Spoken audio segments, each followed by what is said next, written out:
Welcome to the Story Nerd Podcast, Hook Your Reader episode. This is where we give authors our professional advice about their query letters and first 10 pages writing samples. I am Kathleen Fox, and I'm a literary agent with the Rights Factory in Toronto and a freelance editor with Fox Editorial. And I am Valerie Francis. I'm a writer and a story editor, and I teach women who are writing in all genres how stories work so they can finish their books faster and without frustration. So on today's episode, we're reviewing a historical fantasy from Roger Alex Goudreau. Now, it takes a whole lot of guts for people to send in their work and have Kathleen and I review it publicly. But you know what? I think it shows that they're willing to step out and bet on themselves, and not many people are willing to do that. So we're happy to help. So Roger, thanks so much for sharing your work and for giving us all an opportunity to learn. Now, before we get started, as always, we would love it if you could help other writers find our show simply by leaving a rating and review. Apple Podcast listeners, you can do it right from your phone. Just go to the show's landing page, scroll to the bottom, click the stars. It's that simple. And if you're watching us on YouTube, hit the like and subscribe button so you never miss an episode. All right, Kathleen, I'll get started by reading Roger's query letter. Sounds good. Dear Miss Francis and Miss Fox, a fan of Story Nerd and a past student of Valerie's, I noted with interest the new segment reviewing query letters and sample pages. Considering Kathleen's interest in historical fantasy and fantasy grounded in reality, I offer Devoted Beyond Death. Complete at 95,000 words, this standalone fantasy with series potential features diverse characters from Earth cultures of the past 2 centuries, plus one Spanish inquisitor, defending Earth in an afterlife that's nothing like what they expected. With a focus on family bonds in a gritty setting, my novel will appeal to fans of Christopher Buehlman's The Daughters' War or Godkiller by Hannah Canner. When Alistair Connolly said he'd die for a chance at closure with his daughter Tristan, the universe granted his wish. After months of alcohol-soaked grief, a car crash lands him in Bastion, where people who died heroically are reborn with magical abilities to defend Earth from a monstrous enemy. And he is conscripted into a century-long war. Unfortunately, Alistair has no powers. He considers himself no hero, and angers old and new stand between him and Tristan. When Alistair narrowly thwarts an infiltration that nearly destroys Tristan and their company's commander, he reveals the enemy's new weapon, which corrupts and compromises the heroes of Bastion. A counterstrike meant to end the threat instead leads to decisive defeat, leaving the company scattered, heroes corrupted, and Tristan captured. With the enemy racing to overwhelm Bastion's final defenses, Alistair must overcome his self-judgment and lack of power to rally a band of surviving defenders, free Tristan, and stop the enemy before they can reach Earth. He'll do whatever it takes to protect his family on Earth and save Tristan's soul, even if it costs him his own. I earned my MFA in creative writing in October 2024, and I published several short stories and anthologies in 2025. Thank you for your time and consideration. I hope to hear from you soon. Sincerely, Roger Alex Goudreau. Okay, Kathleen, why don't you get us started with your thoughts on Roger's query letter? Yeah. Before I get into my thoughts, just a really quick note that anything that I say here, any advice or recommendations or opinions are my own, and they're not reflective of the Rights Factory or other agents. So I can only speak for myself. So for this query, the opening gets started with a bonding line. There's the book metadata. There is a comp line. My question is mostly about these 2 comps. So I'm wondering if they're both highlighting family bonds in a gritty setting. They're both, like, it introduces them with that description, the family bonds in a gritty setting, and then it lists them together. So I haven't read them, so I don't know. But the comps should highlight different aspects, different elements, different themes of what's in your novel. So like the specific theme or element in novel A meets the specific theme or element in novel B. The books themselves, I looked them up. They seem to be good on the surface. They are recent. They've sold well. They're in the same sort of genre. But I would suggest helping the agent get more of a specific idea about why you're using those comps and what's different about them in like each of them. The plot paragraphs. So they also give us some surface information as well. But I did have a lot of questions that came up about what I feel are missing specific details that would help me visualize better, and theorize better. Um, so I wondered how Alistair died heroically. I wondered if Tristan was also in Bastion too. Um, and something that was mentioned as well, I'm just looking for it here. It says a centuries, like it's a centuries old, sorry, a century old war. I get like the general vibe that this is older than just a century. Like it seems to me like this is like forever.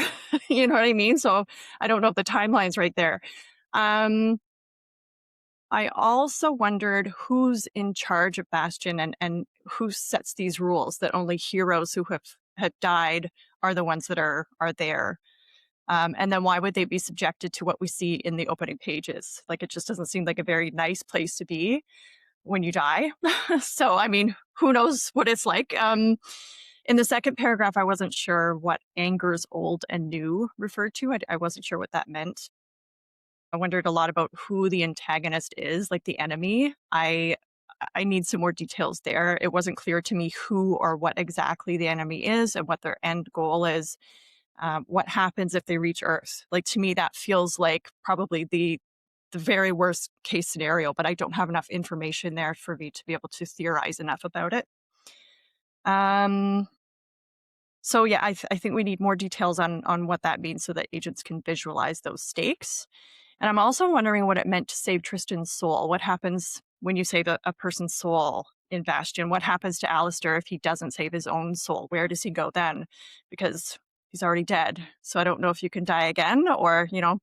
So I'm wondering about that. And I'm wondering what exactly he has to do to defeat this enemy. How risky is it? How impossible are his odds?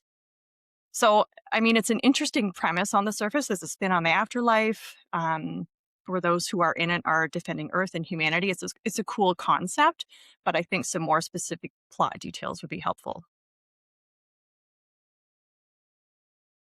All right. Well, I had a couple of follow-up questions about the query letter, as I always do, but you've already answered a couple of them.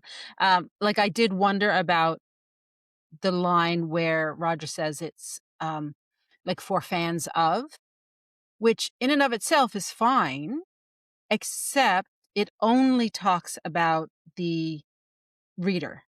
It doesn't also talk about the plot.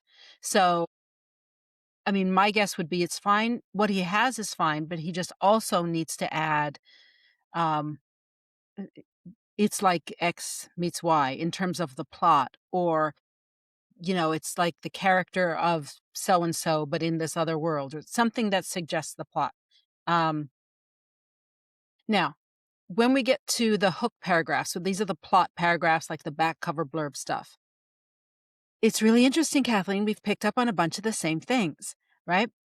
And I even wrote in my notes that my guess is that this is not going to quite land for Kathleen because it didn't quite land for me, and I can tell you why it didn't quite land for me because I did an analysis of it because that I can't stop myself. That's just what I do. So Roger has given us 3 paragraphs, which is great. 3 paragraphs is really pretty standard. So I think in terms of word count, he's fine. Paragraph 1, however, and the first sentence of paragraph 2 are all backstory and setup. They're not about the plot or the story spine.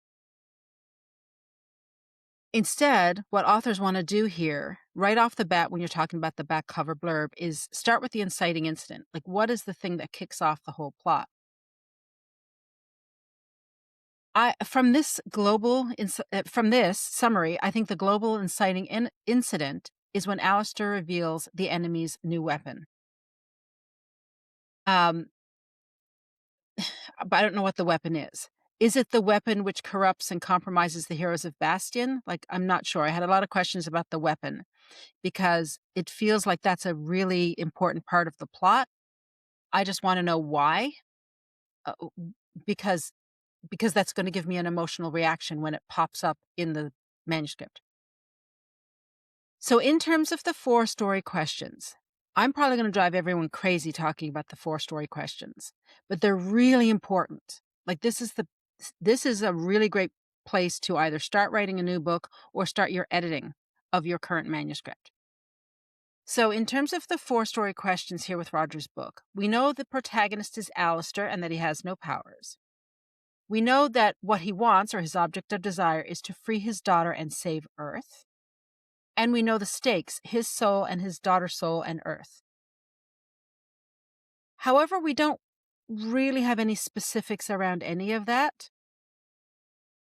Like you said, Kathleen, he can't really die again. So, like, what's happening? What's the buzz? Tell me what's happening. Like, this is a war story in terms of its plot, and the stakes in a war story are life and death. But Alistair and Tristan are already dead, so I don't know what happens to them. Damnation, presumably, if it's their soul that's at stake. Damnation isn't really a stake that we would naturally attach to a war story, although we certainly could.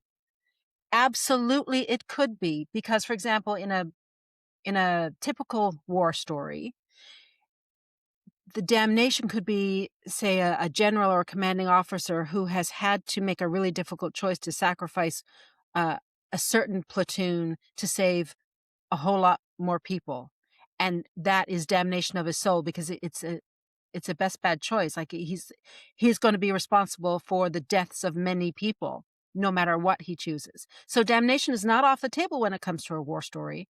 I just don't know if that is on the table for this book or not.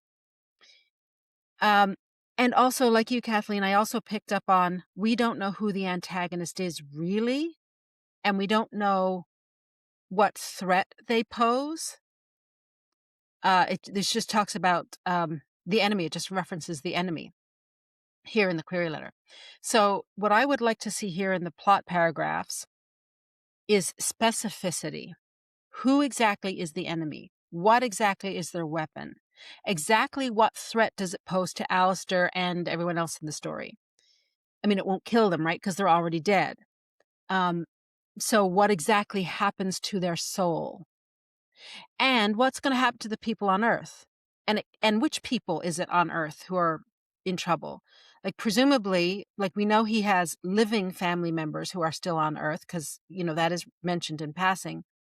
But without specifics, it's difficult to attach emotionally to the stakes.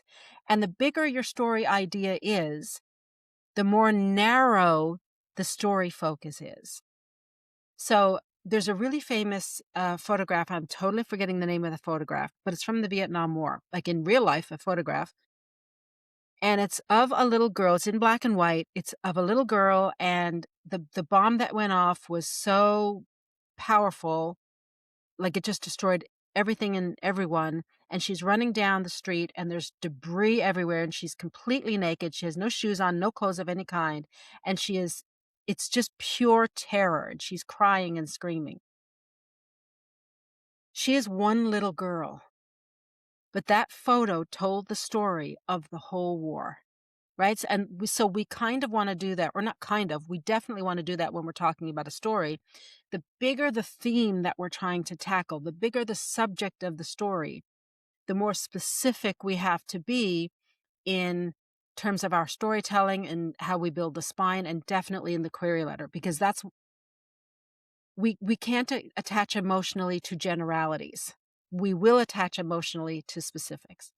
Okay, so the final comment I have, and this is really common with MFA grads, and no, I am not in any way criticizing MFA programs. I'm going to mention it, though, because I see it all of the time. Roger has focused on the internal shift that takes place, or that needs to take place, within Alistair if he's going to triumph at the end of his story. Now, I'm assuming that Roger has done this because he has learned that characters need to have an arc, right? It's actually not true. Story is about characters don't have to have an arc. Story is about change. And yes, there needs to be some sort of change that happens in your story, but that change doesn't need to happen within the character. The character doesn't have to change. Very often, especially in global external genre stories, like the one Roger has written, the protagonist is what we call a constant character. And what changes is not the character, but the world around the character. And the world around the character changes because of the character. If you don't know what I'm talking about here, if you think I'm just full of it, I want you to go back and listen to season 17 of the podcast, because Melanie did an absolutely fascinating and fantastic study of constant characters and change characters. Constant characters are far more common than a lot of people in the literary world want to admit to. All right. So, as I said, Roger has written a global external, plot driven story, a war story. So, the hook paragraphs in the query letter, that is, like the plot paragraphs or the back cover blurb, they need to focus on that external war story plot. The story is the one the war story, that's the one that's forming the plot of the narrative, like the spine of the narrative. That's what readers are going to want to know about. And they're going to want some indication of what the climax of the story is. Like when the reader gets to that point, what dilemma does the hero face? Does the main character face? And what's at stake there? Roger does allude to it. He's got to save, not only his soul, but his daughter's soul, and he's got to save Earth.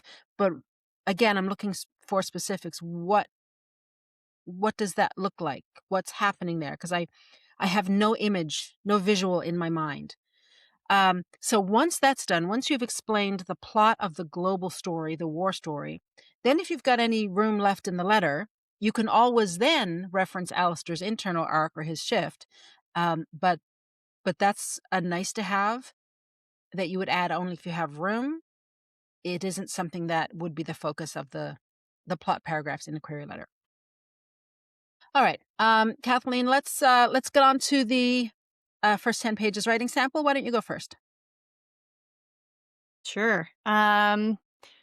Okay, so in these opening pages, we are getting some details about the main character and about the setting.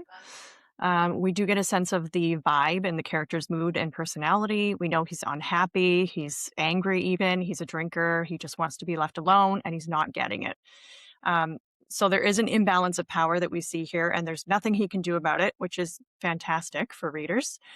There's also some really great line level writing here. It's very, very strong. There's great descriptions like bruised sky and like something simple, like instead of saying he wiped his mouth, he drew a dusty sleeve across his mouth. So it's just simple little things to just elevate that writing, which I really, really enjoyed. Something I might expect from an MFA grad. At the bottom of page 4, there's a line that evokes curiosity. He talks about the two figures that seem out of place, but he doesn't get a chance to find out who they are or why they seem to be watching him. So that, to me, I was curious about that, and it seems to be something that will come back later. So it's something that I am just keeping in the back of my mind. Um, we're also seeing some hints of something Alistair desperately wants. There are others who have like badges on their sleeves or sashes, and I think these are depicting some sort of rank or seniority or perhaps what their magical ability is, and he does not have that. So on a bigger scale, this is showing us something that he desires, and that seems to be more on a story level rather than just wanting to stay in bed and sleep off his hangover, which is on a scene level. So that's good as well. Um, on page 6, we find out that Tristan, his daughter, was in the military and died in service. So that answers my questions about the plot paragraphs, or some of my questions in the plot paragraphs in the query. So we can infer that this is pointing to his emotional wound. He lost his daughter and he hasn't healed from that yet. And I think it sounds like it actually caused his own death in a car accident. And I think nearly caused the death of his other daughter. So he's got all kinds of emotional wounds happening. And I really like the part on page 6 where Thompson is healing Alistair. It like she's an empath, drawing in and accepting his wounds so that he can heal, and then she gets those wounds, right? But interestingly, she can then heal herself. So I like that. Overall, I think these opening pages are in decent shape. We start with an introduction to the protagonist. He's snappy and angry and sour. There's an imbalance of power. He's not getting what he wants. Um, he's been called by the higher ups, it seems, and they have a task for him, and he doesn't understand. So there's this big crack in the wall, and they want him to fix it. He doesn't understand why it's such a big deal, but upon inspection, he's thinking there's probably a bigger problem to deal with. But it seems like his concerns are and will be ignored. So I wonder how that's going to play a role in the plot. We know where he is. We know this is an afterlife. Um, and we know that there's an enemy who is attacking people, which you have touched on. What we don't know yet is who the enemy is. We do get a name in the pages, but I still don't know anything about them. I don't know why they're attacking, how much danger Alistair or other people might be in. Um, and like overall too, we do get hints about what's holding him back from moving on, but we don't dive deeply into backstory, which I think is great. You just plant that curiosity and general knowledge, and you move on to whatever's happening in the present moment. So, and again, that line level writing is excellent. All right. Um, I'm going to jump in. The first thing I want to say is that page 9 is almost entirely blank.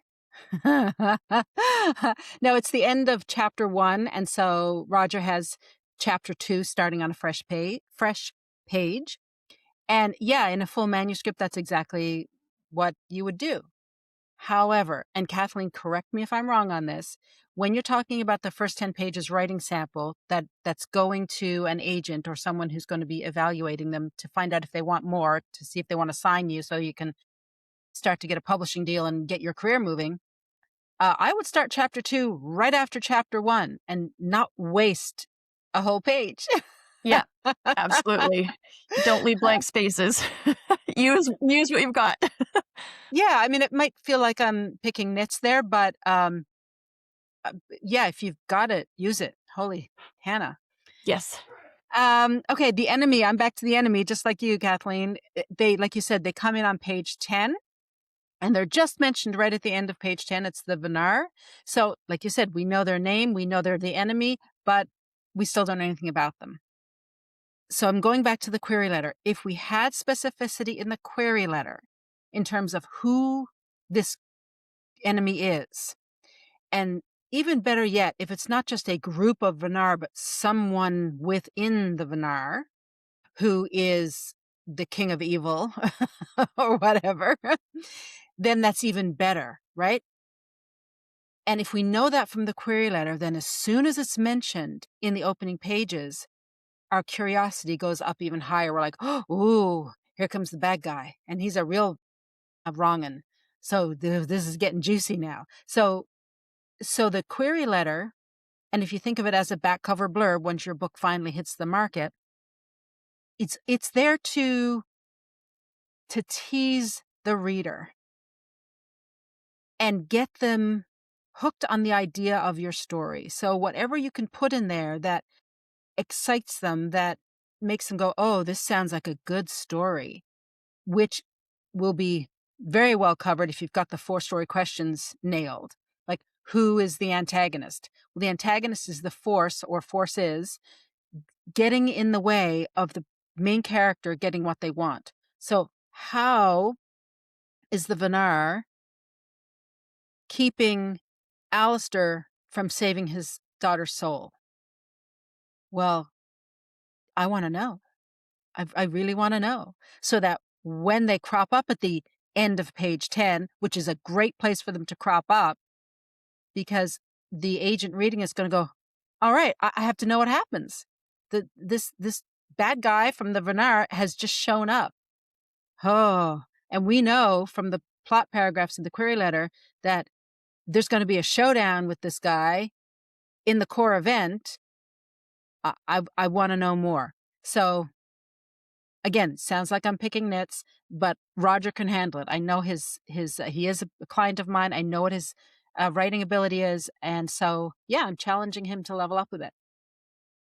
Okay. I want to talk now about story logic and genre and world building. So I am, like you said, Kathleen, I think the premise of this novel is really interesting. Like there's a story set in the afterlife. That's different. So immediately my curiosity is piqued. I want to know, how does this all work? What's happening?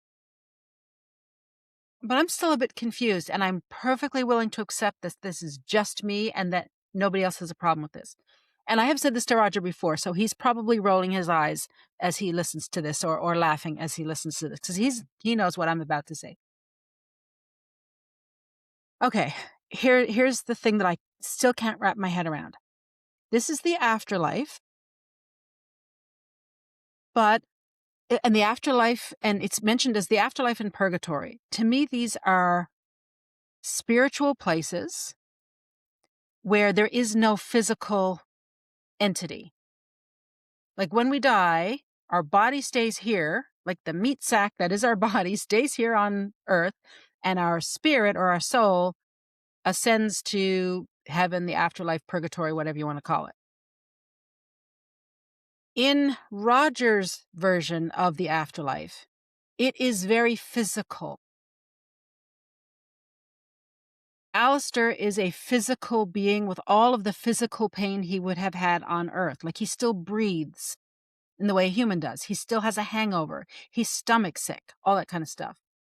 Likewise, there's a landscape around him that is a physical landscape. It's got mountains. It's got a sunset. They are building a wall. So my brain is having trouble with the story logic. And I'm not saying that this is a huge problem overall.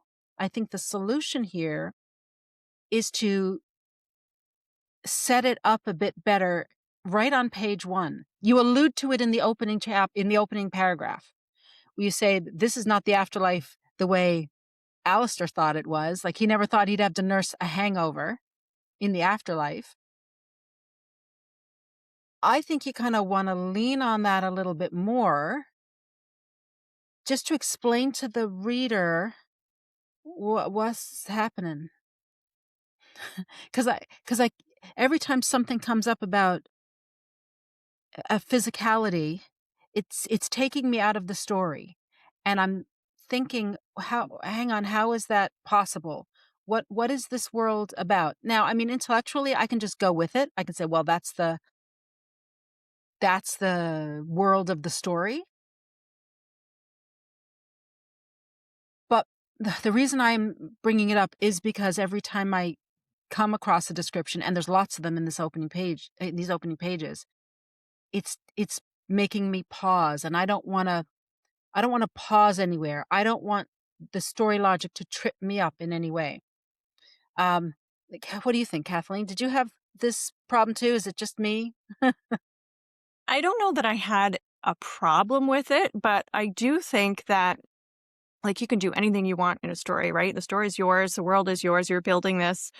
But if it's going to be that way, I think this is maybe what you were trying to say is that it, maybe give us that reason or like set it up that way. Just even one simple line, two simple lines, just so that we have that expectation.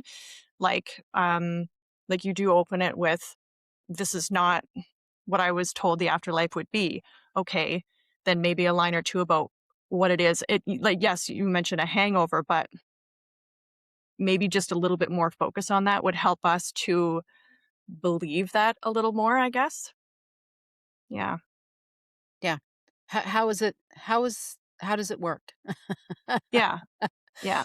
But Like, but without explaining. Like right, without a it big info dump.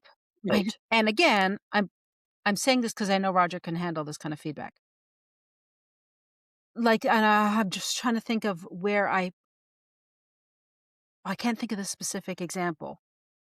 But, if this is the rules of the world, if this is purgatory, like, well, I know where I heard this from. I think it was John Edward, the psychic. I think this was where I heard it from. Uh, and, oh, maybe it is. Anyway, I'm going to go with it. Let's pretend it was him for a second. Someone was asking him, what happens to bad people when they die, like murderers and people who treated you really poorly in life. What happens to them when they die? And the the the expert said they have to feel the way they made you feel when they were alive. So if it was a murderer, they have to feel the pain of their victims. Well, that's really cool. So, like, if there was some reason like that, then I could go with that. Because now there's an anchor.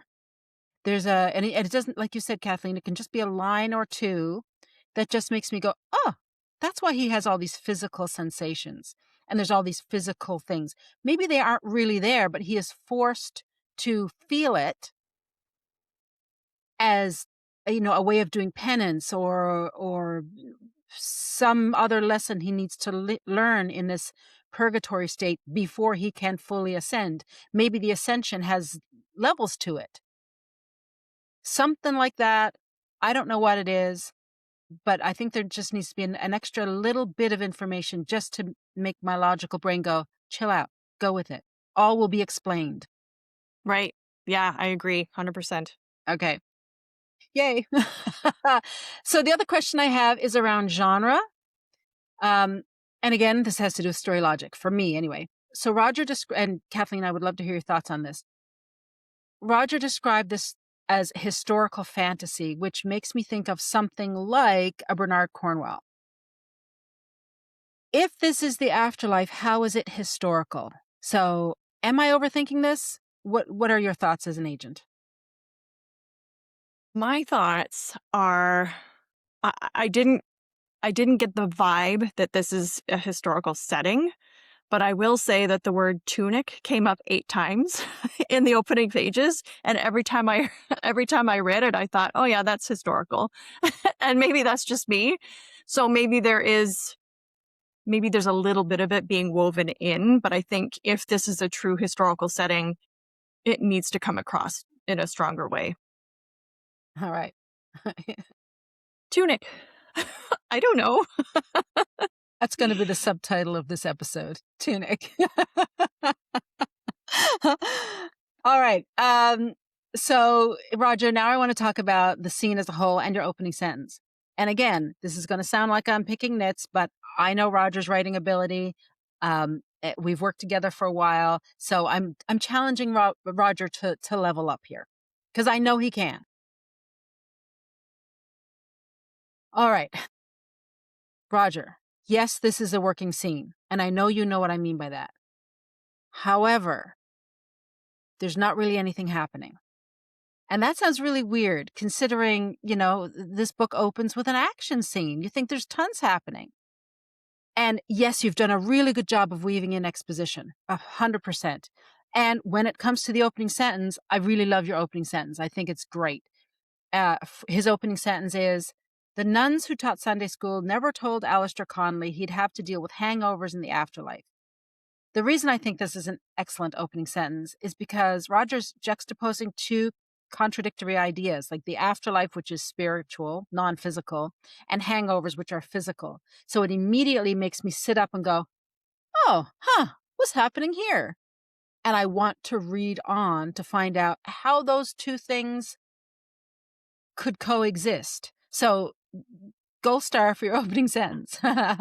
Now, back to the scene. Roger, I want you to think back to the conversations we had about literal action and essential action. The literal action is the stuff that is literally happening in the scene. It's the physical action of the scene, what the characters are physically doing. In the opening scene here in your pages, there's a lot of time spent getting Alistair out of the cot. It's the first 4 pages. Alistair's waking up with a hangover, and DeMarc is getting him out of bed and on his feet. Then on pages 5 and 6, that's the whole bit about Alistair's wounds being healed. On pages 6 and 7, there's a discussion about the wall and whether Alistair can fix it. Page 9 is black. Page 10 starts chapter 2. Okay.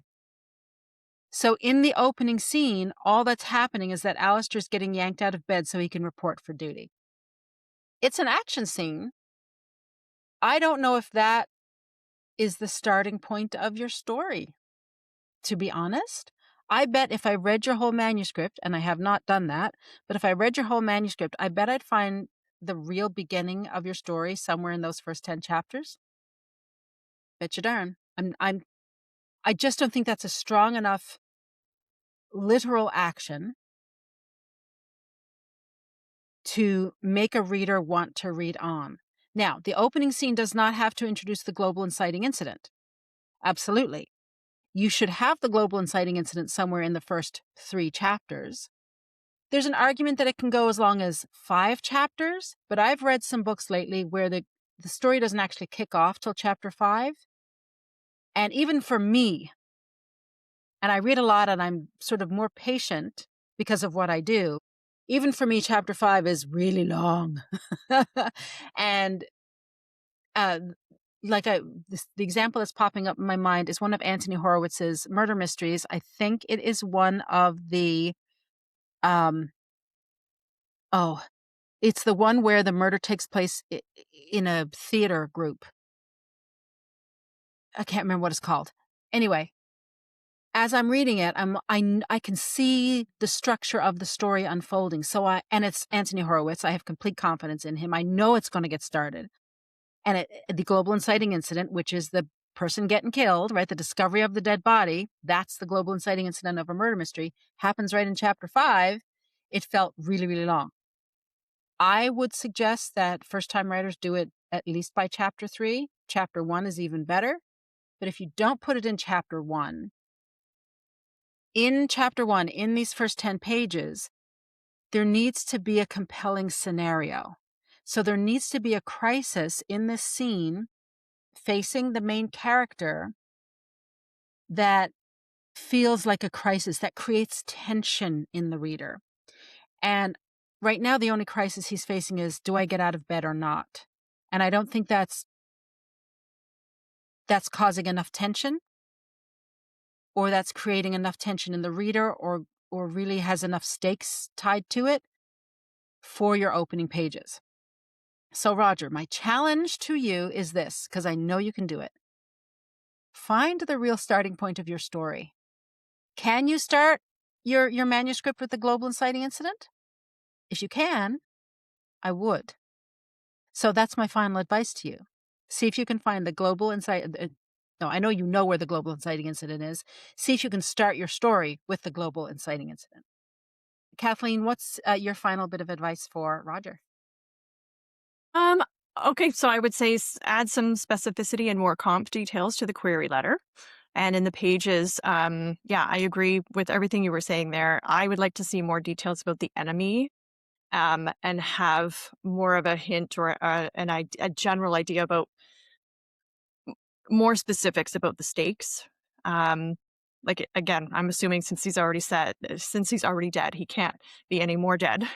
Who knows though? I don't know. I didn't build this world, and there might be different things, that you've built that are completely different. So, yeah, more details about those things. But yeah, I agree about maybe starting the story in a different place, closer to whatever the inciting incident is, right? Um, Maybe some of this stuff is building, is giving us a sense of what his life is, or his un unlife is in in this world. But it's I don't know that it's anything that we absolutely have to know at this point, and maybe it's just little things that he can bring in again later. All right. Well, Roger, that wraps it up for this week. For everyone else, if you want us to look at your work, visit storynerd.ca for all the details about how to submit. To support the show, please leave us a rating and review and tell your writer friends about us. And if you're watching on YouTube, be sure to like and subscribe. If you want copies of all the query letters and all the writing samples that we feature here on the show, be sure to join my inner circle at valeriefrancis.ca/inner circle. And to find out about Kathleen's agent wish list or what services she offers as an editor, visit KathleenFoxAgent.com and foxeditorial.com, and that's Fox with 2 X's. And remember, story theory doesn't have to be difficult. It's a tool to help you write more, not less. So take it one step at a time and have fun.